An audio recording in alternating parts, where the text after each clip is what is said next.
everyone, this is Mr. Alberonen here again, and this is just a short one. I just wanted to quickly remind people of how the new mechanics up block and the down 2 cancel combos work, because they're kind of new. People weren't using them much in the beta, and I'm still not seeing people use them much now, so just to remind people that they exist and are very useful.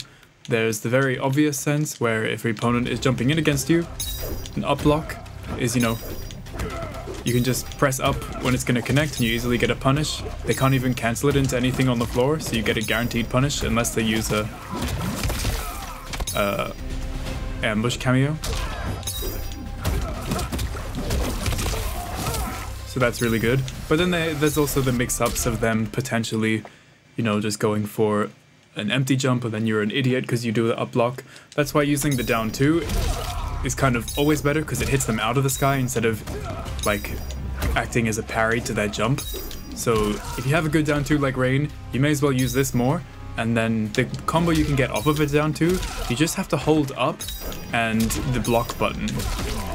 And as you can see, you get this big, very obvious time slowdown where you get this big flash, time freezes for a second, and then you do your jump combo.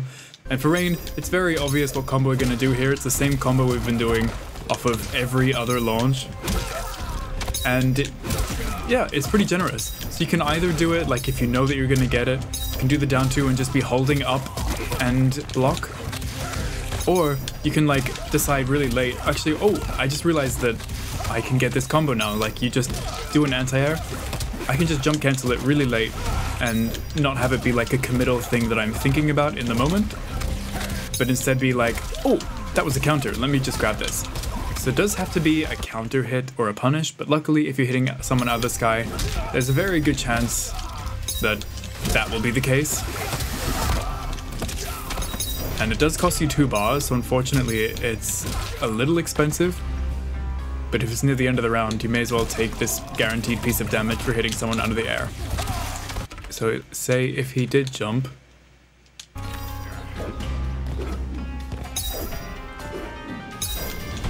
as you can see, it doesn't matter if I even do the input for it, because I just won't get anything, so you may as well do the input anyways.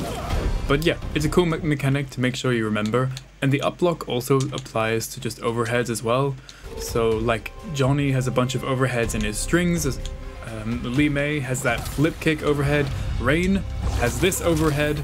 Any character that has overheads, when you're blocking it, you can just, you know, react to it and just, you know, block it like a normal person, or you can also just tap up. And it makes it so they can't cancel it into anything, and you can basically just punish it with anything as long as you're fast enough.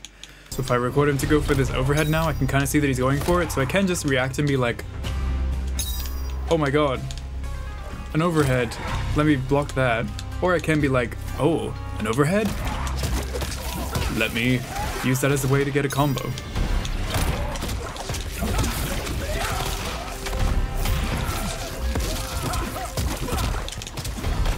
So yeah, make sure you're using these.